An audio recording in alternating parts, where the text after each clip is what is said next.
what you do when you have this narcissistic nightmare trying to ruin a film. Rachel Zegler is freaking out after starring in Disney's $300 million Snow White disaster. The reason we had Rachel Zegler on the docket is she's an asshole. She didn't just destroy the film, she mocked love stories, trashed the original, and clashed with her own PR team. Now, after endless backlash and brutal box office numbers, she's reportedly blacklisted across major Hollywood studios. Because this woman is a pig, and you fired Gina Carano for far less than this nonsense. From the very start, this film had red flags flapping louder than Disney's PR team in panic mode.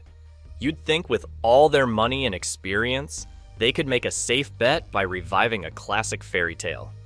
But no. They decided to hand the keys to Rachel Zegler and watch the whole thing go up in smoke. Have they ever thought about maybe like a little bit of like, I don't know, vulnerability study, opposition research, that sort of thing before you go and hire some Zoomer who's a lunatic? Yeah, but they're all lunatic. I mean, how many people in Hollywood, maybe not to this extent. The buzz before release wasn't normal excitement. It was buzz for all the wrong reasons. Rachel had already made herself the center of controversy before the first teaser even dropped. And not in a good way. Not in an, oh, she's edgy and cool way. No, in a, why is she still talking and who hired her kind of way. People were already rolling their eyes when she opened her mouth. By the time the movie actually hit theaters, the damage was already done. The audience wasn't just skeptical, they were actively avoiding the film like it was cursed. And to everyone who hates when I win, the winged victory came to the Louvre in pieces, and people still line up to see her. Opening weekend, a complete disaster. The domestic box office pulled in a weak, pitiful, laughable $42.2 million for Disney. That's like pocket change falling out of Mickey Mouse's pants. Globally, it didn't even crack $100 million. We're talking $86 million worldwide for opening weekend.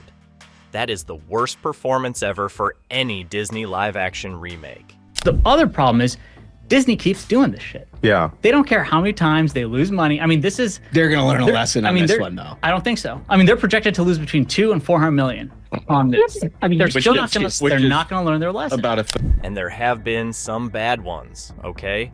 But this one broke the record in the worst way possible. You know it's bad when your movie does worse than Dumbo. You made Dumbo look like a hit. Congrats. I think it's fair to say that no one can stand the star of this movie. Of course, Disney and their usual media defenders tried to spin it. Oh, it's just getting started. It'll have legs? Please. This thing had legs like Bambi on ice. No one was fooled. People just didn't show up. The audience wasn't buying what Rachel was selling. And let's be honest, a big part of that was Rachel herself. Her ego alone could have sunk this ship. From fairy tale to full-scale fiasco, all roads lead right back to her. And do you want to see what delusion looks like? Oh my God. And I can only hope. What does that mean? That despite my flaws, and despite my cracks and my breaks, and there are many of them, that at every premiere and everything I do, people will wait in line to see. Now let's rewind to casting, because this is where the curse started. Rachel was picked based on her one breakout role in West Side Story. Cool, good for her. Spielberg liked her. But let's be real, she brought zero charm to Snow White.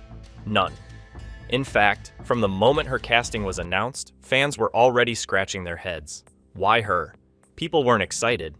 They were worried. This is what theaters look like across the world, and it just keeps getting worse. The memes. Let's say that you were in a Hollywood movie, and the trailer for that movie dropped on YouTube, and it instantly became the #1 most downvoted trailer in the history of the platform. Not because of her background, not because of her talent, or lack thereof, but because of her mouth. She made it clear early on that she had no respect for the original story. That's right, she basically trashed the 1937 film before she even filmed a scene. Then, Peter Dinklage decided to chime in and call the dwarfs offensive. Instead of telling him to relax and preserving the legacy of some of Disney's most iconic characters, Disney folded like a lawn chair. They scrapped the dwarfs and replaced them with this weird lineup of CGI forest creatures. Isn't this the one where they actually took the dwarves out of the seven dwarves? Yes, Yep. we have CGI dwarves now. Okay, yeah, because little people didn't need jobs either. Yeah. But it's As Peter Dinklage wanted the whole field to himself. Went out He there and was kicked the like, ladder down this behind is him." insulting. Yeah, that's really going to connect with audiences. Let's just throw away a key part of the original story because a millionaire actor felt personally offended by characters he doesn't even play anymore.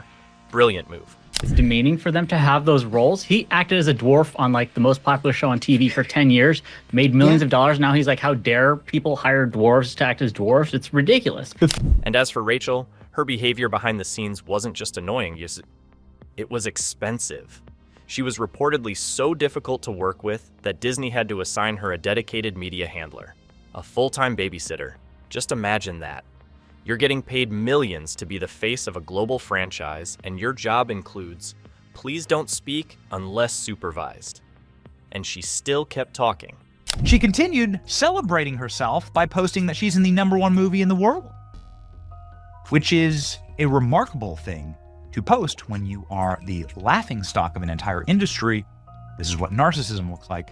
Narcissism for 200. Now, let's talk about those interviews, because oh my god, it was a mess. Rachel took every single chance to make herself look like a walking PR disaster. Instead of hyping the film, she used her press time to insult it.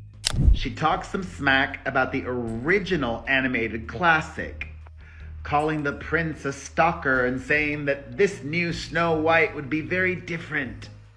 Many people interpreted this as, ooh, Disney's gone woke. She called the original Snow White creepy and outdated. That's right. She dumped on a film that literally saved Disney in 1937.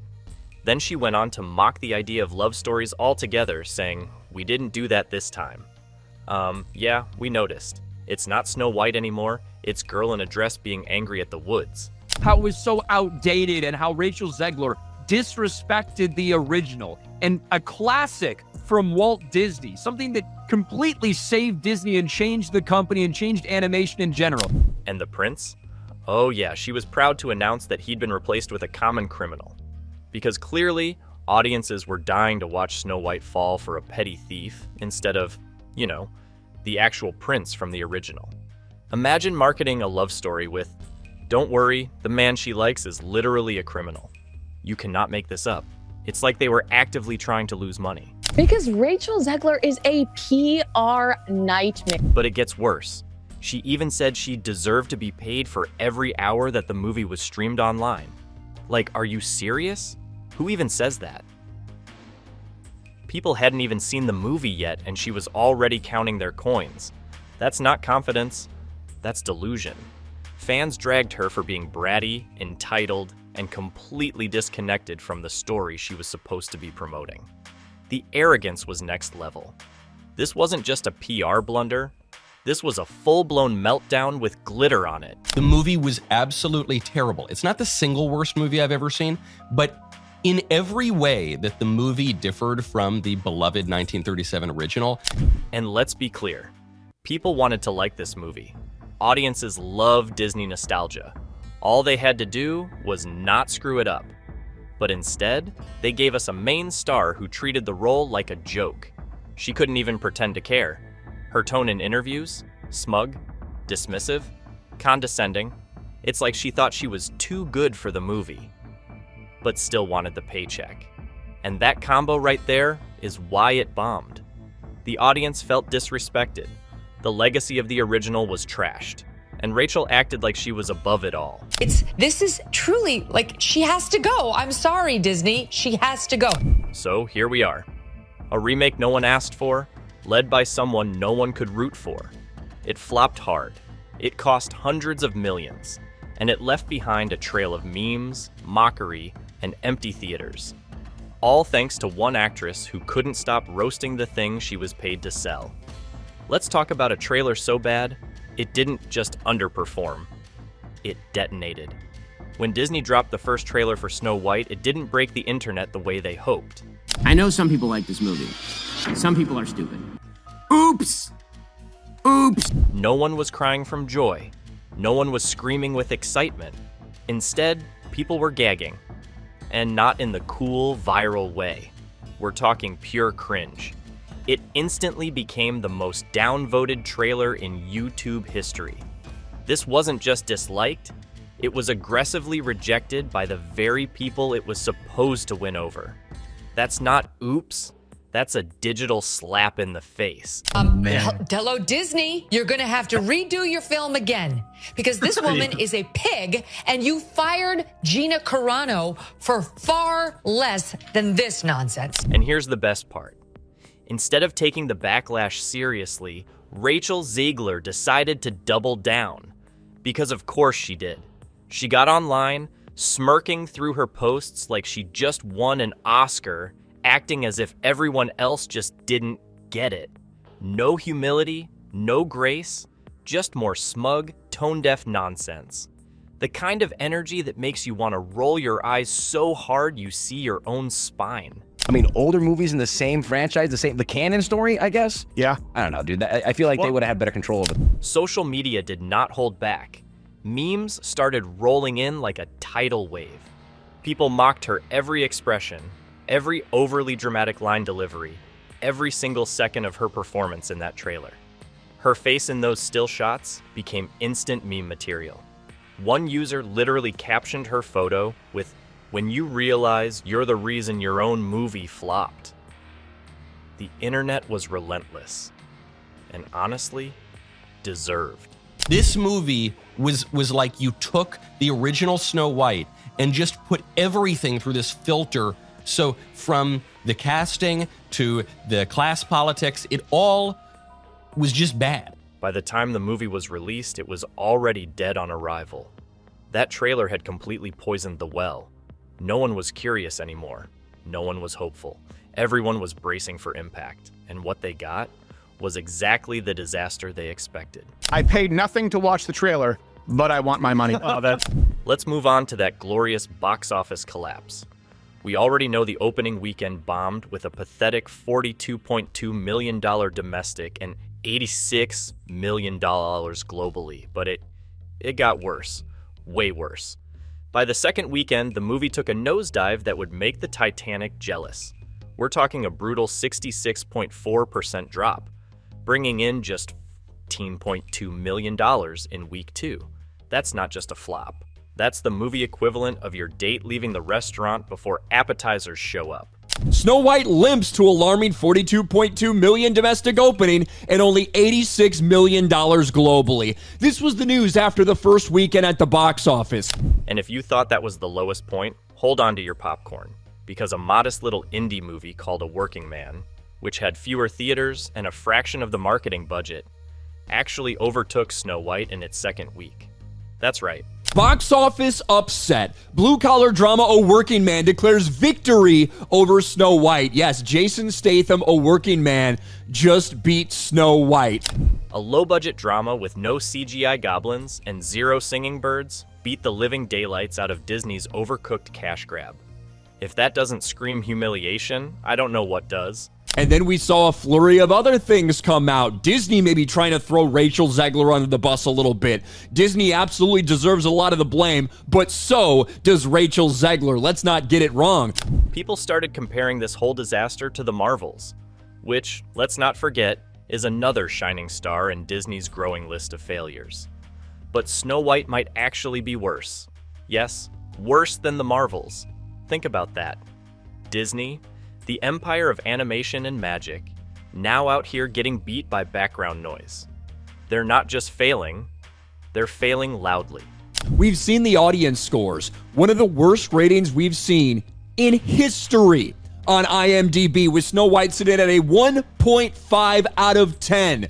But would it have a good hold at the box office? The media was telling us maybe this can have great legs. People are going to go watch it. We promise. You'll see. Speaking of Rachel's social media genius, let's talk about her absolute meltdown on Instagram.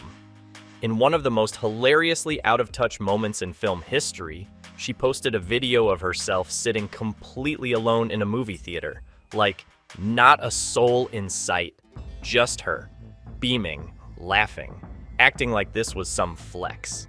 She captioned it like she was proud of it, like being the only person there meant she had achieved something, Rachel. That's not a vibe, that's a warning sign. I love her, and her superpower is her heart. It's nothing supernatural. It's something that all of us have. Thank you, and I hope you enjoy Snow White. Thank you, guys. I'm sorry. That was acting. Even funnier, she had the audacity to call Snow White the #1 movie in the world in that post. You could almost hear the popcorn machines wheezing in the background. Audiences saw this and didn't react with support. They dragged her hard. People were calling it peak narcissism, and honestly, they weren't wrong. It takes a special kind of delusion to be standing in a ghost town and still think you're throwing a party. She was also just a spoiled, entitled, narcissistic brat. She didn't walk anything back. No apology, no, maybe I should have promoted this differently. Just more smug posts, more self-congratulation, more I'm the moment attitude. At this point, the phrase "don't go full Zegler" started floating around online. That's how iconic her crash and burn became. It turned into a warning, a meme, a lesson for future actors. Don't get so high on your own ego that you forget your job is to sell the movie, not destroy it before it even hits theaters. But I was basically the only person in the theater. Very few people wanted to see this. Even the little kids who like Disney movies, even they don't seem to be turning up in droves for the movie because the movie is really, really bad. And oh, the rumors. Because when the smoke cleared, reports started flying that Rachel had been quietly dropped from upcoming projects. And not just any projects, major ones. Word is, she was supposed to have a vocal cameo in Toy Story 5. Gone. She was allegedly lined up for a lead role in the Pirates of the Caribbean reboot. Gone. It's like Disney woke up one morning, took a look at the flaming wreckage of Snow White, and said, yeah, we're good. There's a reason why the public has shifted. If you can avoid this movie, you absolutely should because it's absolute trash. Hollywood doesn't need another uncontrollable diva with a social media problem, and Rachel proved she couldn't even handle basic PR. She was given the keys to the Disney kingdom, and instead of building anything, she drove it straight off a cliff. The roles she lost aren't just a coincidence. They're a message, one that says loud and clear, actions have consequences, and ego has a shelf life. And just when you thought Rachel Zegler couldn't possibly tank this film any harder, she decided to dabble in politics. Because nothing says, I respect my role as a Disney princess, like blowing up your own PR campaign with a hot-button tweet. Right after her casting was announced, Rachel thought it would be the perfect time to hop on Twitter and proudly post Free Palestine. And people still line up to see her. Oh my God. And I can only hope. What does that mean? That despite my flaws, and despite my cracks and my breaks, and there are many of them. Now, freedom of speech? Sure. But timing? Horrific. Because here's the kicker. Her co-star Gal Gadot is Israeli. Not just Israeli, but former IDF, as in military. As in this tweet wasn't just tone deaf, it was a full symphony of self-destruction. She's Israeli, and I think served in the IDF. So what happens next? Death threats. Not to Rachel, but to Gal Gadot. Yeah, Rachel gets to virtue signal on social media while her co-star takes the hit. The studio went into full freakout mode. Executives were reportedly running around like cartoon mice trying to patch a sinking ship. They flew an executive, one of the producers, out to go visit personally with Rachel Zegler to say, could you please take that down? Because we understand you can have your political views, but those aren't really helpful while you're trying to build an audience for a movie. They even flew out a top Disney executive, literally put this man on a plane, just to beg Rachel face to face to delete the tweet. Did she listen? Nope. Of course not. Because Rachel Zegler doesn't follow rules. She breaks them and then acts confused when the castle burns down. They told her, hey Rachel, maybe just tone it down while we're trying to sell a multi-million-dollar movie. Just for now. And her response? Basically a giant middle finger. She refused to delete the post. Maybe not, maybe just take the tweet down. And she wouldn't. And then they had to hire a special media consultant for her to follow her around all the time and make sure she didn't continue shitting on Snow White. It's one thing to have an opinion. It's another to deliberately blow up your own film's global appeal during one of the most politically sensitive moments imaginable. Disney wasn't even mad at her views. They were mad that she was dragging their brand through the mud, one tone-deaf tweet at a time. Yesterday, admitting it all. The Variety report being like, of course, what would you do when you have this narcissistic nightmare trying to ruin a film that you've put hundreds of millions of dollars into, that's employing all these working class people? She refused to keep her fat mouth shut. It was a great... It got so bad that they had to hire what can only be described as a social media chaperone. Yes, a literal adult was assigned to babysit Rachel's fingers to stop her from tweeting herself out of more jobs. Imagine being such a PR risk that your employer says, "We can't trust you near a phone without supervision." That's not fame, that's a red flag with legs. Insiders started calling her a narcissistic nightmare, which honestly feels like the kindest possible way to describe someone actively torpedoing their own career with the enthusiasm of a cartoon villain. Then get the Variety bombshell. Turns out Disney had been in damage control mode since the day they cast her, like from day one. Not week one, not post-trailer. The moment they announced her, they were already cleaning up messes. Was it Variety? Talking about how they've been in a full meltdown about this girl for a couple of years now, and how they had her tweet out like a little, "Yay, Snow White, can't wait, so excited, I love to play her." Variety basically confirmed what we all knew. The studio saw the train coming, and instead of changing tracks, they just hoped for the best. It did not end well, and now the industry is pushing back. Hard. The same Spielberg who gave Rachel her big break in West Side Story? Yeah, word is he wants nothing to do with her anymore. Can you blame him?